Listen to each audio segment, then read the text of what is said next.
예탄 것 같네요. 오늘 서생의 주일이라고 우리 예전에서 달아주었습니다. 혼자 달았다고 불효하지 말고. 자, 하나님 말씀을 보겠습니다. 누가복음 제15장입니다. 누가복음 15장 18절부터 28절까지 보겠습니다. 누가복음 15장 18절부터 내가 일어나 아버지께 가서 이르기를 아버지, 내가 하늘과 아버지께 죄를 지었사오니 지금부터는 아버지의 아들이라 일컬음을 감당하지 못하겠나이다. 나를 품꾼의 하나로 보소서 하리라 하고 이에 일어나서 아버지께로 돌아가니라. 아직도 거리가 먼데 아버지가 그를 보고 측은히 여겨 달려가 목을 남고 입을 맞추니 아들이 이르되 아버지, 내가 하늘과 아버지께 죄를 지었사오니 지금부터는 아버지의 아들이라 일컬음을 감당하지 못하겠나이다 하나 아버지는 종들에게 이르되 제일 좋은 옷을 내어다가 입히고 손에 가락지를 끼우고 발에 신을 심기라. 그리고 살찐 송아지를 끌어다가 잡으라. 우리가 먹고 즐기자. 이 내 아들은 죽었다가 다시 살아났으며 내가 잃었다가 다시 얻었노라 하니 그들이 즐거워하더라. 맏아들은 밭에 있다가 돌아와 집에 가까이 왔을 때 풍악과 춤추는 소리를 듣고 이 한 종을 불러 이 무슨 일인가 물은데 대답하되 당신의 동생이 돌아왔음에 당신의 아버지가 건강한 그를 다시 맞아들이게 되므로 인하여 살찐 송아지를 잡았나이다 하니 그가 노하여 들어가고자 아니하거늘. 아멘. 여기까지만 하겠습니다. 오늘 전할 말씀은 절망하는 자여 주의 눈으로 보고 도리어 소망하라, 이런 제목으로 말씀을 증거하겠습니다. 제목이야 하면 우리의 행편을 보는 눈이 참 중요합니다. 우리를 잘못 보면, 우리 상황을 또 우리 가족을 잘못 보면 절망할 수 있지만 그러나 바르게 보면 오히려 소망할 수 있는 그런 삶을 살 수 있다는 겁니다. 대부분은 절망합니다. 근데 실제로 그때 하나님 보시기에는 소망할 시간이라 그 말이죠. 이 제목을 마음에 두고 오늘 말씀을 잘 들으셔서 앞으로는 소망하며 살았으면 좋겠다는 생각이 듭니다. 오늘 말씀은 너무 많이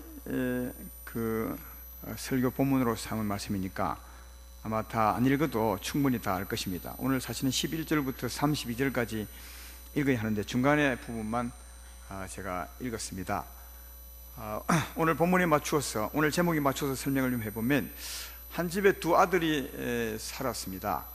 어느 날 작은 아들이 아버지에게 내 분깃을 주십시오, 내 몫을 주십시오, 그렇게 했더니 아버지가 각각 아들에게 분깃을 나누어 주었습니다. 몫을 나누어 주었습니다. 그랬더니 작은 아들이 자기 몫을 가지고 집을 나갔습니다. 혼자 살아보겠다고 나간 거죠. 나가서 아주 고생합니다. 허랑방탕하게 살면서 받아 나온 재산을 다 허비해 버리고, 그리고 이제 먹고 살기 힘들었을 때 굉장히 고생하게 됩니다. 그 고생 가운데서 아버지 집을 다시 생각합니다. 자기가 나온 아버지 집, 그곳은 참 풍족했는데 내가 이렇게 나와서 죄를 지었구나 하면서 이제 후회하고 다시 이제 돌아오게 되는 그런 말씀이 오늘 본문의 내용입니다. 오늘 제가 여러분에게 질문 하나 드리고 싶은 것은, 여러분 아들 중에서 혹시 이렇게 해서 돌아오면 여러분은 어떻게 하겠냐 하는 겁니다. 재산을 주었더니 나가서 잘 산 것도 아닙니다. 사업을 해보려고, 집을 일궈보려고 한 것이 아니라 아주 허랑방탕하게 창기들과 함께 놀아나서 다 허비해버리고 재산 다 떨어지고 난 후에 고생 끝에 돌아왔습니다. 여러분 아들 중에 이런 아들이 있으면 어찌 하겠냐고요. 한번 이게 생각해보는 게 참 중요합니다. 나는 이때 과연 어떻게 생각하고 있는가. 대답은 하지 말고 이런 마음속으로 나는 이리 하겠다, 이렇게 일단은 판단을 하고 계시면 좋겠습니다. 왜냐하면 그래야 내가 판단이 이리 하고 있어야 틀린 줄도 알고 옳은 줄도 알 거 아니겠습니까? 일단 말은 하지 말고 부끄러우니까 일단 다 자기 판단하고 계십시오. 일을 할 때 첫째 한 가지에는 그냥 아들이니까 어쩔 수 없이 받아주겠다, 이거 하나. 그 다음 하나는 꾸지람을 정말 많이 하고 받아주겠다, 아니면 보지도 않고 차라리 쫓아내겠다. 보지도 않고 집에 오는 걸 바로 쫓아내겠다. 하나는 진짜 반갑게 맞이하겠다. 여러분 정답은 뭔지 알겠지만, 그러나 여러분은 지금 어떻게 생각하느냐가 참 중요하다 하는 겁니다. 그러니까 이 아들이 돌아왔을 때 이 집의 아버지는 어떻게 하느냐 하면, 아버지는 굉장히 반갑게 맞이합니다. 제가 보기에는 이 분위기를 보면 아들이 나갔을 때부터 아버지는 용서해 놓고 문을 열어놓고 기다리셨어요. 언제나 돌아올까. 그래서 늘 문 밖을 쳐다보고 있다가 저것에 아들이 오는 걸 보고 미리 달려나가서 그 아들을 어금맞고 반갑게 맞이해서 미리 마중 나가서 데려옵니다. 그리고 목욕시키시고 세상에서 가장 좋은 옷을 내어 입히고 또 살찐 송아지를 잡아서 잔치를 벌립니다. 이게 풍악 소리가 막 나고 하는 걸 볼 수 있죠. 정말 진심으로 이 아들을 반갑게 맞이하는 것을 볼 수 있는데, 그러나 그 집에 아버지만 있은 것이 아니라 큰아들이 하나 있었습니다. 큰아들, 아까 분깃을 받은 큰아들이 있었는데, 이 아들은 되게 분노합니다. 그렇게 잔치를 베풀어주는 아버지에 대해서 아주 못마땅하게 생각하고 분하게 여기서 집에도 이제 안 들어오려 하는 것을 볼 수가 있습니다. 근데 이 큰아들이 왜 분해서 집에도 안 들어오려고 하는가 하면, 그 다음에 보면 알 수 있습니다. 29절 30절 보면 알 수 있습니다. 아버지께 대답하여 이르되, 28절부터 읽게 되겠네요. 그가 노하여 들어가고자 하지 아니하거늘 아버지가 나와서 권한대 집에 들어가자, 이렇게 권했단 말이죠. 29절에 아버지께 대답하여 이르시되, 내가 여러 해 아버지를 섬겨 맹을 어김없이 얻거늘 내게는 염소 새끼라도 주어 나와 내 벗으로 절기하신 일이 없더니, 30절에 그 이유가 나와 있죠. 아버지의 살림을 장녀들과 함께 삼켜버린 이 아들이 돌아오매 이를 위하여 살찐 송아지를 잡아 오셨나이다, 그렇게 말합니다. 그러니까 이 아들이 분노한 것은 허랑방탕하게 산 아들이 그 재산을 다 잃어버리고 왔는데 왜 그렇게 반갑게 맞이해 주느냐, 이렇게 이제 말씀하고 있는 겁니다. 이게 이제 이 큰아들이 분노한 이유입니다. 근데 아버지가 왜 반갑게 맞이해 주었는지 아십니까? 그 이유는 24절에 있습니다. 큰아들은 그렇게 분노했지만 아버지가 반갑게 맞이해 준 이유는 24절에 이 내 아들은 죽었다가 다시 살아났으며 내가 잃었다가 다시 얻었노라 하니, 이렇게 되어 있고요. 또 32절에도 똑같은 이유를 말씀하고 있죠. 이 내 동생은 죽었다가 살아났으며 내가 잃었다가 얻었기로 우리가 즐거워하고 기뻐하는 것이 마땅하지 아니하냐. 아버지가 정말 기뻐한 것은, 잔치를 베풀 만큼 기뻐한 것은 잃어버린 아들, 다시는 보지 못할 것 같았는데 이 아들이 돌아왔기 때문에 너무 좋아서 잔치를 하고 있는 것을 볼 수가 있습니다. 그러니까 아들이 돌아온 것이 너무 기쁜 거죠. 그래서 아버지는 기뻐했다고 그렇게 말하는데, 이 큰아들은 뭐라고요? 재산을 잃어버렸기 때문에 너무 싫어하는 거예요. 분노하는 것을 볼 수 있다. 근데 한 가지 우리가 생각해 볼 것은, 아버지가 좋아하는 이유 중에 죽었다가 살아났대요. 근데 우리가 생각해 보면 이 아들이 죽었다가 살아난 것은 아니거든요. 언제 죽었습니까? 죽었다는 소문도 들은 적이 없습니다. 근데 아버지가 기뻐하는 이유 중에 이 아들은 죽었다가 살아났기 때문에 기쁘다는 겁니다. 근데 죽은 적이 없거든요. 근데 아버지는 죽었다가 살아났다고 말합니다.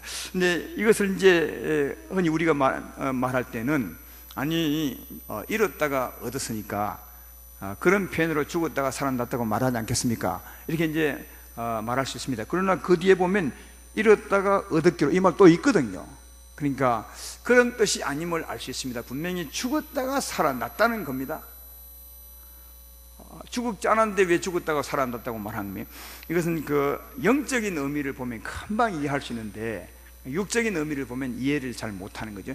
영적인 의미를 보면 금방 이해할 수 있습니다. 이 아들은 아버지를 떠났습니다. 하나님을 떠난 것입니다. 그리고 하나님을 떠났다면 죄를 지은 것입니다. 허랑방탕 산 것입니다. 죄와 허물로 죽은 거죠. 영적으로 보면 죄와 허물로 죽은 겁니다. 그래서 아버지가 이렇게 표현한 겁니다. 영적으로 보면 죄와 허물로 죽었습니다.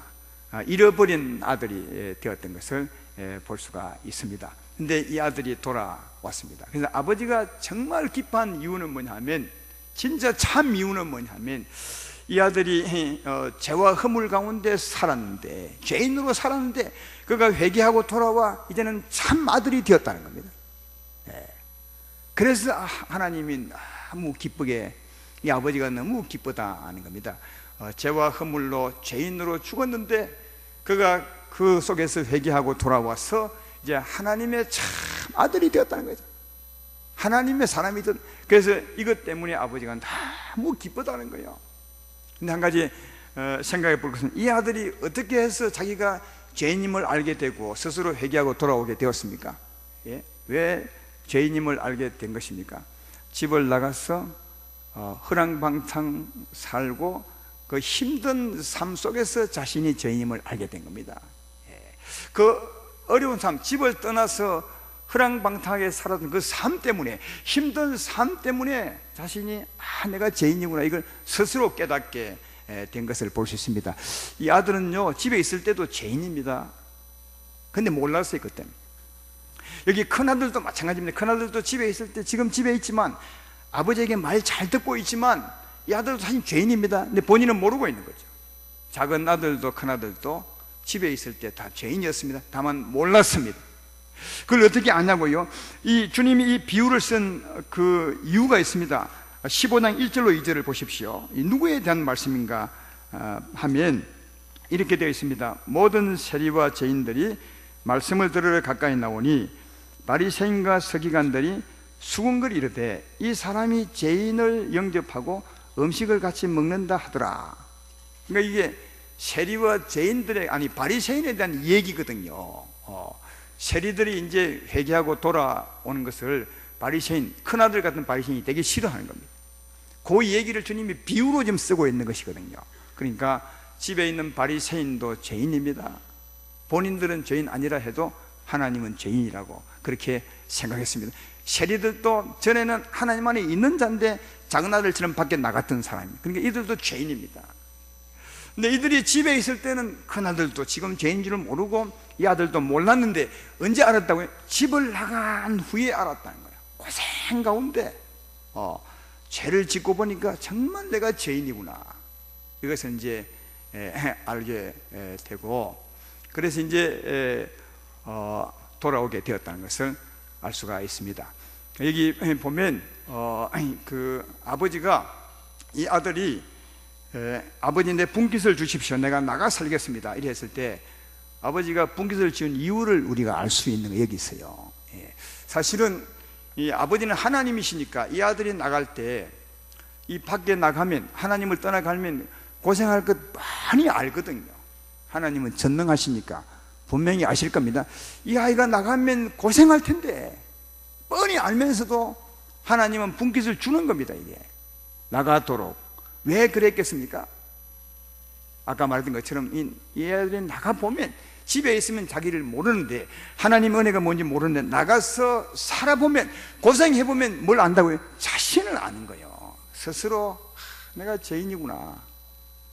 아버지 집에 살 때는 은혜 때문에 몰랐는데 나와보니까 정말 내가 흉악한 죄인이구나, 이걸 스스로 알게 되는 거예요. 이게 스스로 아는 게 정말 중요한 게, 스스로 알아야 진짜 회개할 수 있고, 정말 회개해야 하나님과 정말 화목할 수 있습니다. 제 말 이해되면 아멘 합시다.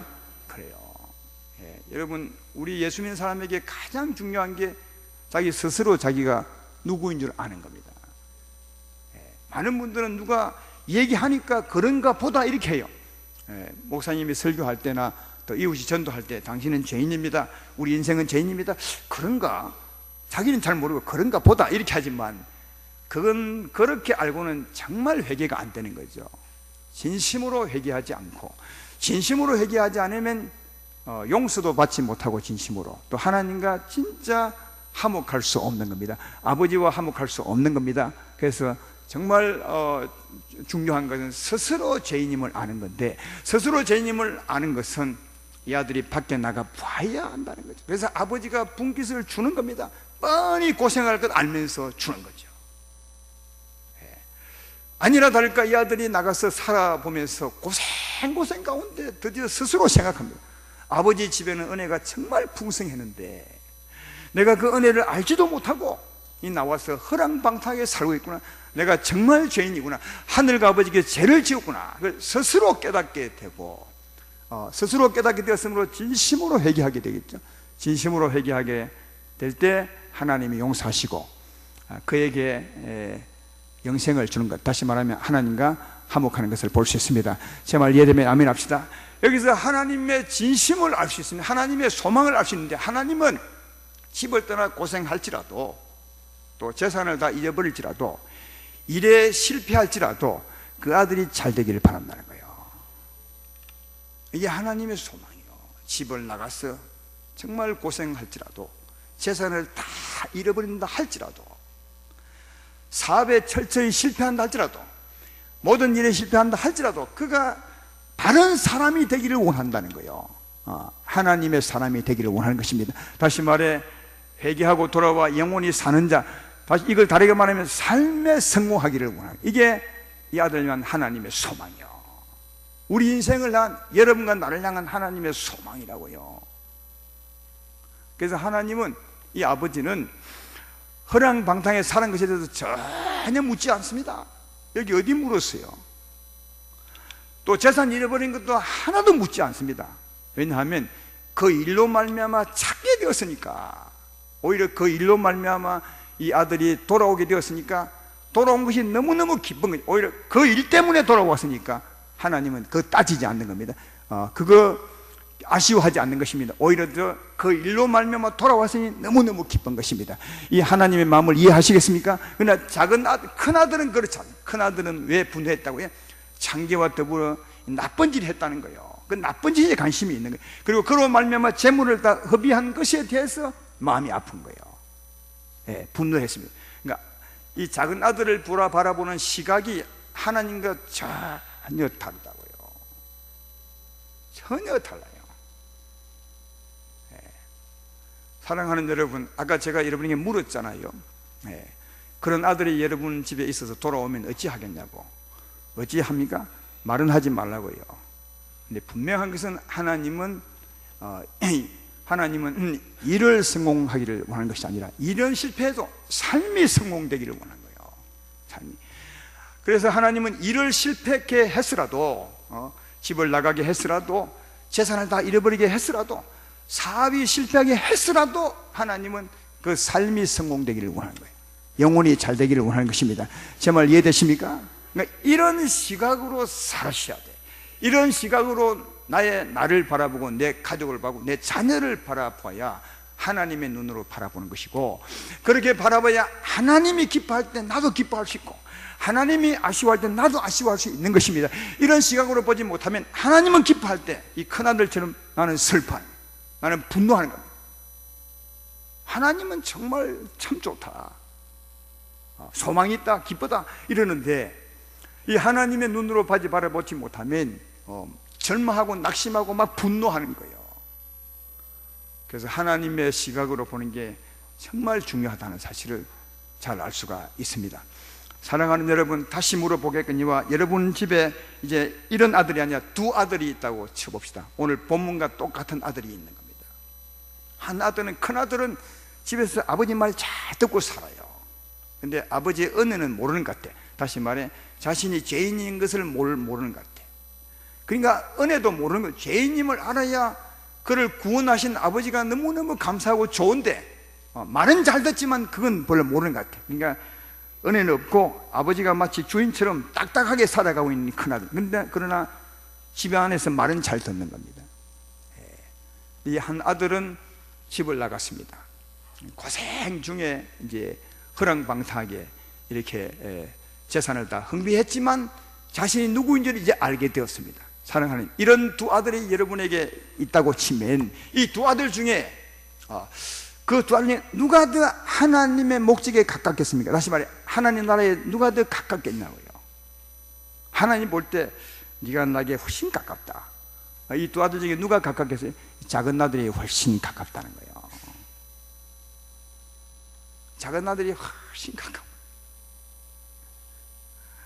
작은 아들은 자신을 알기 때문에 돌아올 소망이 지금 아주 가까운 거예요. 큰 아들은 자기를 모르기 때문에 집에서 말은 잘 듣지만 아직까지 한참 멀었다는 거예요.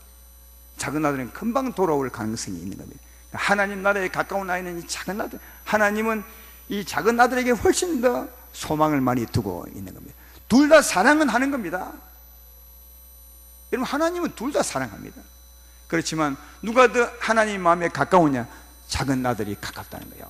근데 우리 사람들 중에 어느 누가 이행편 되었을 때 이 작은 아들이 더 소망이 있구나, 네가 참 좋다, 이렇게 말할 부모님은 세상에 어디 있겠어요? 우리 가운데 아무도 없겠죠. 아무도 없다는 말은 뭐냐면 우리 모두가 다 거의 대부분이 하나님의 눈과는 다르다는 거예요. 아들을 바라볼 때, 우리 행편을 바라볼 때 하나님이 나를 바라보는 것과 내가 바라보는 것이 정말 다르다는 거예요. 그래서 하나님이 기뻐할 때 우리는 기뻐하지 못하고 절망하고 낙심하고 살 때가 얼마나 많은다고요. 하나님은 너무 기뻐서 그래 조금만 있으면 돌아와 이렇게 소망으로 기뻐하는데 우리는 낙심하고 좌절하고 뭐 이런 일이 있어, 우리 집안에 왜 이래, 이렇게 살아갈 때가 많은 것은 우리의 눈이 틀렸기 때문이에요. 예. 그래서 여러분의 눈을 하나님 눈으로 바꾸셔야 하나님이 나를 보듯이 내가 나를 보고 내 자녀를 볼 때 하나님과 동행하는 마음도 가일스님을 잘 발견해 볼 수가 있습니다.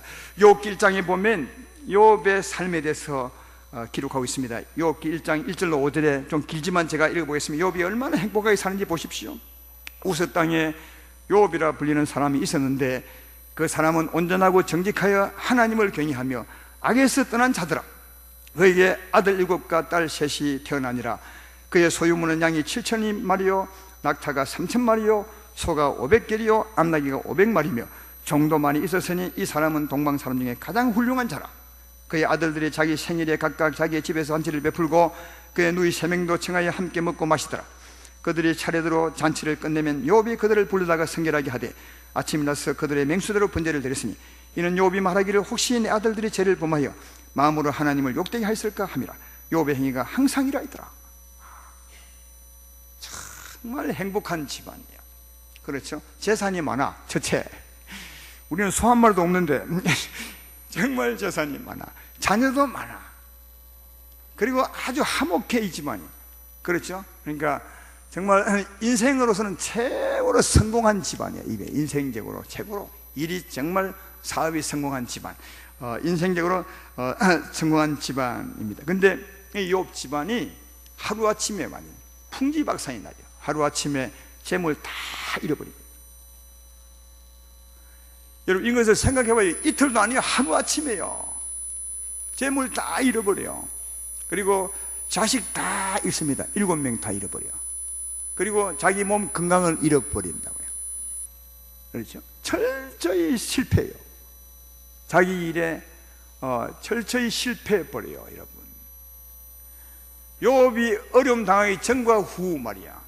사람들에게 물으면 당신은 욥의 삶 중에 어느 삶을 더 원하겠소 물어보면 다 고난받기 전에 어둠 전의 일을, 그때를 부러워하겠죠. 그때 욥이 행복했던 그 집, 재산도 많고 행복하고 의롭게 살았던 그 욥의 시절을 다 그리워하게. 어느 누가 이게 망해버린 욥을 좋아하겠냐고요. 마치 저주받은 것처럼, 하나님께 버림받은 것처럼 그렇게 생각하지 않겠습니까? 실제로 그의 아내도 욥이 이렇게 어려움 당했을 때 저주받은 것처럼 그렇게 생각합니다. 욥기 2장 8절로 9절에 그 아내의 말을 들어보라고요. 욥이 제 가운데 앉아서 질그릇 조각을 가지다가 몸을 긁고 있더니 그의 아내가 그에게 이르되 당신이 그래도 자기 온전함을 굳게 지키느냐? 하나님을 욕하고 죽어라. 여기는 표현이 늘 참 좋은 거예요. 이 성경이니까 내가 볼 때는 하나님 욕하고 뒤집히라 아마 그랬을 거라. 이 행편 되었으니까 내 말을 좀 용서하십시오.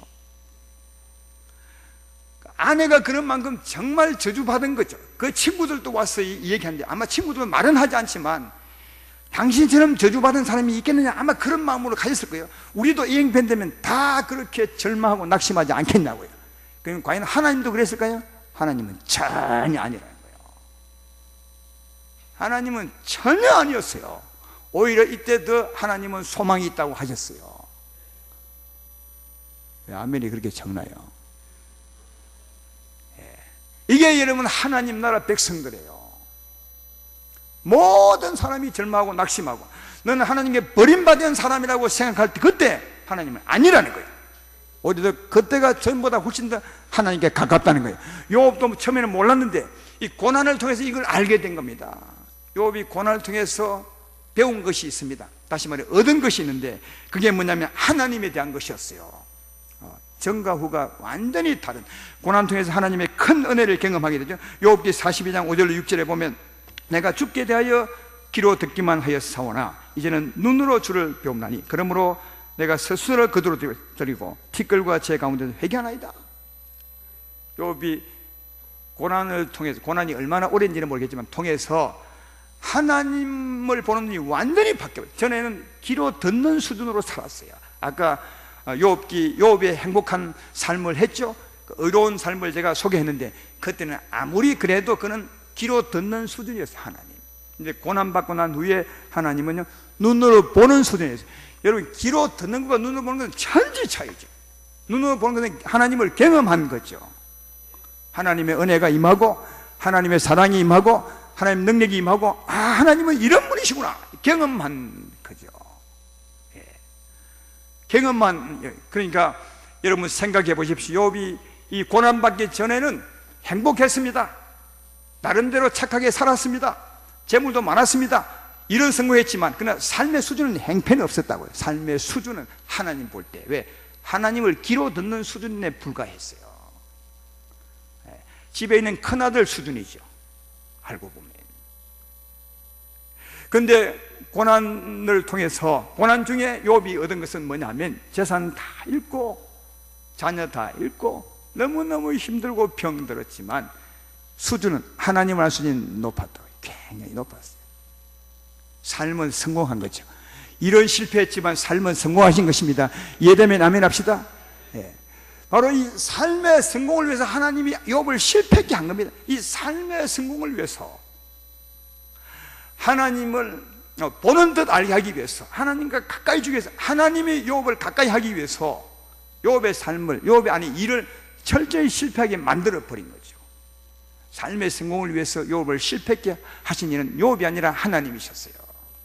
그러니까 욥이 고난받고 있을 때 일이 실패하고 그 어려운 가운데서 훨씬 더 하나님께 가까웠다고. 욥이, 내 말 이해되시겠습니까? 그 전보다 후가 훨씬 더 하나님께 욥이 가까웠어요. 여러분, 이런 눈을 우리가 가지셔야 이 욥 같은 고난 속에서도 하나님에 대해서 소망을 가지고 즐거워할 수 있는 거예요. 이런 눈이 없다면 정말 실망하죠. 낙심하고 좌절하고 아마 견디지 못할 것인데, 이런 하나님의 눈을 가지고 나를 보거나 내 가족을 보면 정말 소망이 있는 거죠. 기대가 있는 거죠. 은혜가 있는 것입니다. 예. 하나님은 이렇게 보기를 우리에게 원하고 있습니다. 이스라엘 백성들이 애굽 땅에서 구원을 받아 나왔습니다. 그리고 홍해를 건넜습니다. 홍해 건널 때 어떤 일이 있었는지 알죠? 굉장한 일이 있었습니다.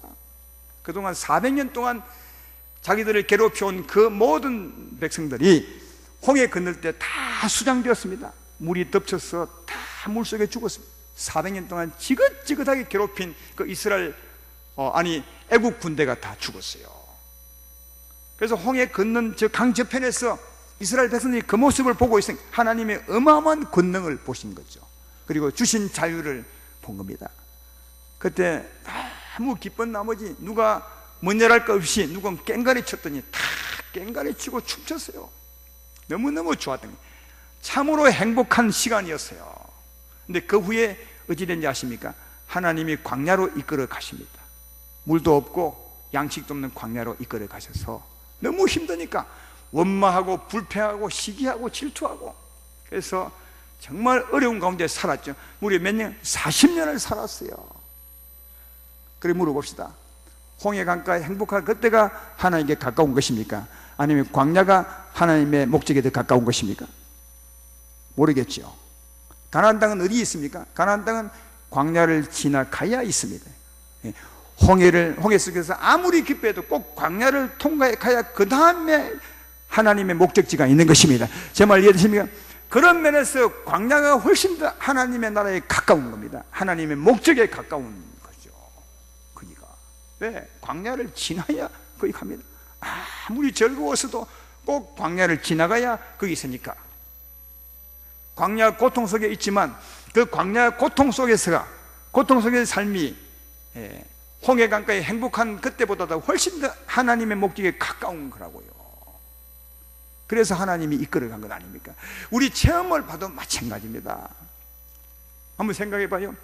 홍해 강가에 그렇게 즐거워했는데, 그렇게 즐거워 행복했지만, 그러나 그 속에는 어떤 죄성이 숨어 있냐면 원망과 불평과 이 시기와 이런 죄성이 숨어 있는 겁니다.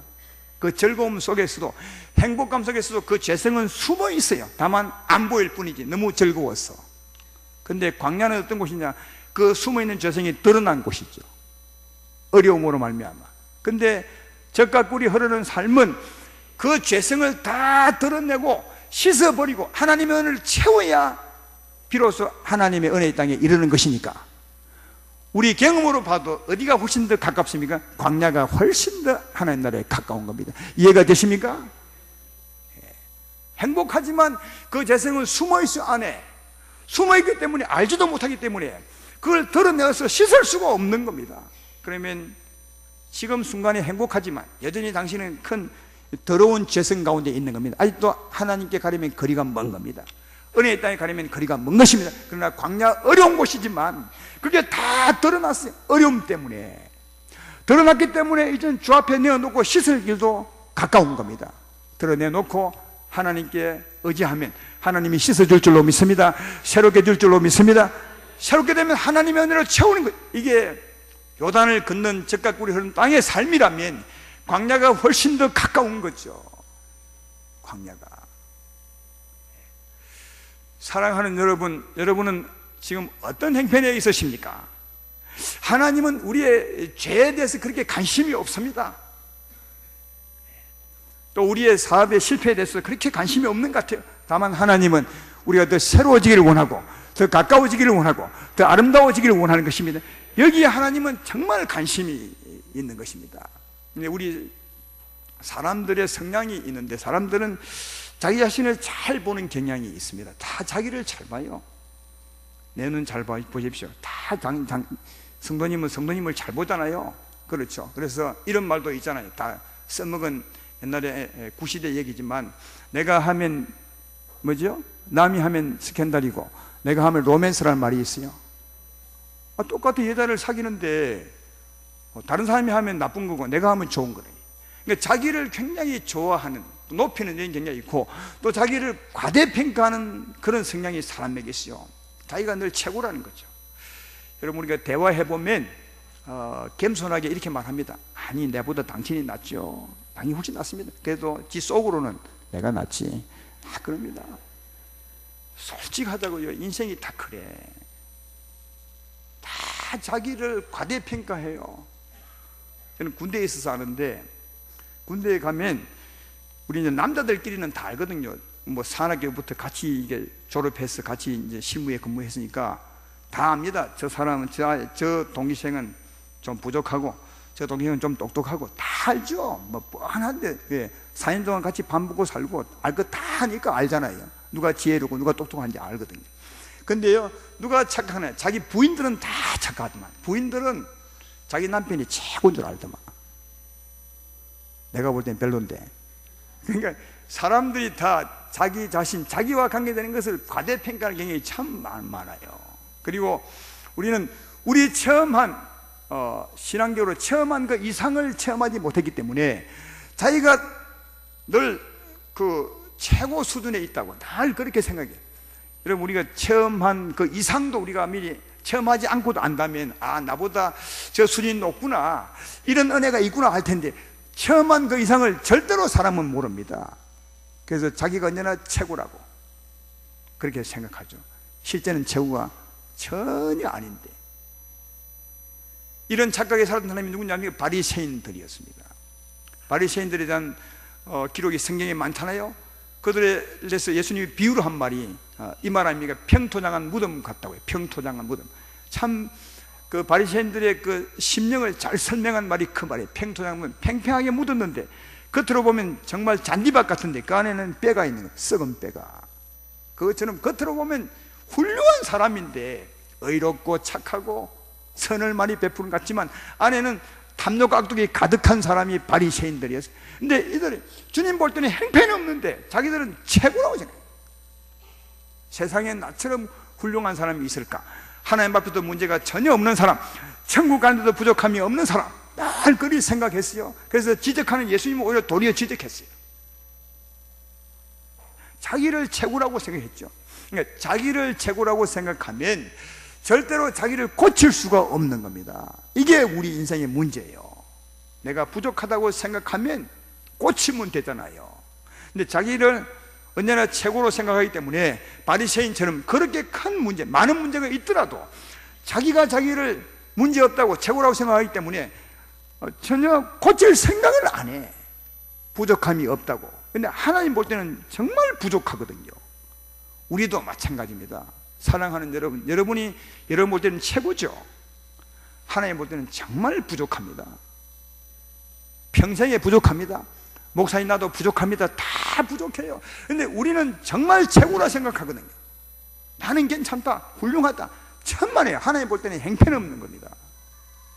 근데 내가 내 자신을 바르게 보면 고치려고 애를 쓸 텐데 내가 나를 최고로 하기 때문에 안 고치는 겁니다.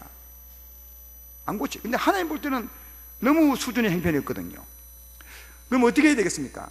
하나님은 사랑인 하나님이라 고쳐줘야 돼요. 그래야 천국 갈 때 성공한 사람이 안 되겠습니까? 최고로 한 대를 그대로 두면 하나님 볼 때 너무 부족한데 천국도 들어갈랑 말랑 하는데 얼마나 이게 안타깝겠어요. 그래서 하나님은 사랑이라 고쳐주기를 원해. 나는 고칠 것이 없다고 생각하는데 하나님 볼 때는 아니요. 그래서 하나님은 고쳐주고 싶은 거예요.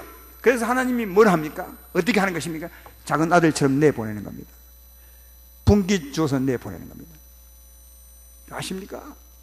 이스라엘 백성들은 광야로 이끌어가는 겁니다. 요업처럼 시험의 바람 가운데 두는 겁니다. 험한 풍랑 가운데 두는 거죠. 왜? 그래야 자신의 연약함을 볼 수 있고 자신의 부족함을 볼 수 있고 자신의 나약함을 볼 수 있는 것입니다. 그리 안 하면 결코 볼 수 없는 겁니다. 왜? 자기가 옳다고 하니까요. 그래서 하나님은 내보내는 겁니다. 광야로 이끌어가는 것입니다. 험난한 풍랑 가운데 두는 것입니다. 왜? 그 속에서는 자기를 볼 수 있거든요. 참지 못하는 자기, 힘든 자기, 이걸 다 볼 수 있거든요. 그때 비로소 자기는 스스로 자기를 보고 하나님께 돌아와 하나님의 도움을 구한다고요. 그때 하나님의 은혜를 받을 수 있거든요. 제 말 예르면 아멘 합시다. 그러니까 이런 눈을 우리가 가지셔야 하나님을 제대로 보는 겁니다. 그러니까 이것을 우리가 바르게 보고 이해한다면 고난 중에서도 하나님이 나를 사랑의 손길을 이끄시는구나, 나를 세우시려고, 더 높이 세우시려고, 저 높은 곳에 세우시려고 나를 이끄셨구나. 고난 뒤에서 하나님께 감사할 수 있고 조금만 더 하나님을 믿으면 내가 정말 잘 되겠구나, 이 소망을 가질 수 있는 것입니다. 근데 이것을 알지 못한다면 왜 내가 이런 어려움을 겪어야 되느냐, 원망과 불평하며 살아갈 수밖에 없는 거다 하는 것입니다. 큰아들처럼 그런 눈으로 보면 늘 원망할 수밖에 없죠. 사업은 안 되죠. 일은 망하죠. 힘들죠. 몸은 병들었죠. 하나님이 왜 이러시나 이렇게 보겠지만 하나님은 그가 그 연약함에서 돌아오기를 바라심으로 그런 하나님의 눈으로 보면 늘 감사한 거고 소망이 있는 거예요. 그것임을 알 수가 있습니다. 내 말 이해되면 아멘 합시다. 그러므로 나를 향하신, 내 자녀를 향하신, 우리 가정을 향하신 하나님의 이 눈을 내가 바르게 가진다면 절망 중에서도 소망을 가지며 살아갈 수가 있습니다. 절망하지 않고 소망을 가질 수가 있습니다. 완전히 삶이 바뀌는 거죠. 사랑하는 성도 여러분, 하나님은 일의 성공에 있지 않습니다. 이걸 기억하십시오. 삶의 성공에 있습니다. 일을 실패시켜서라도 하나님은 삶을 성공시키기 원합니다. 이게 진짜 우리의 복이기 때문에 그렇습니다. 근데요, 하나 더 마지막으로 말씀하고 싶은 것은 삶이 성공되면 그 다음에 하나님은 일도 성공시킵니다. 이 소리가 제일 크네. 우리는 다 일에 참 관심이 많은 것 같아요. 근데 그게 사실입니다. 삶이 성공하면 하나님이 일도 성공시켜 주죠. 욥을 통해서 알 수 있잖아요. 욥이 철저히 일에 실패하지만 그 일을 통해서 삶이 성공합니다. 삶이 성공되고 난 후에 하나님이 욥에게 2배의 복을 줍니다. 욥기 42장에 나와 있습니다. 그리고 아들, 딸 똑같이 7명을 줍니다. 근데 더 좋은 것은 그 전 아이들보다 훨씬 더 훌륭한 아이들을 줍니다. 삶이 성공되면 하나님이 일도 성공시킨 것을 볼 수 있습니다. 이게 하나님 나라 복의 순서입니다. 그러므로 사랑하는 여러분, 나를 향하신 하나님의 눈, 그 눈을 내가 가지고 살아가므로 절망할 때 오히려 소망으로 기뻐하고 하나님께 감사하며 살아가는 여러분 되기를 주의 이름으로 축원합니다.